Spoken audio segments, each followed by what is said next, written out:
ನಮಸ್ಕಾರ, ನಾನು ನಮ್ಮ ನಿಸರ್ಗ ಮಾತಾಡ್ತಾ ಇರೋದು. ನಾನಿವತ್ತು ಇಂಡಿಯನ್ ಆರ್ಟಿಸನ್ ಬಜಾರ್ಗೆ ಬಂದಿದ್ದೀನಿ ಇನೋಗ್ರೇಷನ್ಗೆ. ಡೇಟ್ 23rd ಆಗಸ್ಟಿಂದ 10 ಡೇಸ್ವರೆಗೂ ಇರುತ್ತೆ, ಅಂದರೆ ಸೆಪ್ಟೆಂಬರ್ 1ಸ್ಟ್ವರೆಗೂ. ಸೊ ಟೈಮಿಂಗ್ಸ್ 11 o'clock ಸ್ಟಾರ್ಟ್ ಆಗ್ತಿದೆ.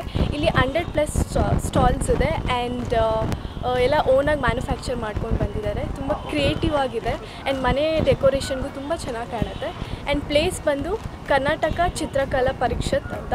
ಆ್ಯಂಡ್ ಇದು ಬಂದು ಗಣೇಶ ಹಬ್ಬಗೆ ಓಪನ್ ಮಾಡಿದ್ದಾರೆ. ಆ್ಯಂಡ್ ನೀವು ಕೂಡ ಮನೆಗೆ ಫೆಸ್ಟಿವಲ್ಗೆ ಏನಾದರೂ ಶಾಪ್ ಮಾಡಬೇಕಂದ್ರೆ ಬಂದು ಶಾಪ್ ಮಾಡಿ. Thank you.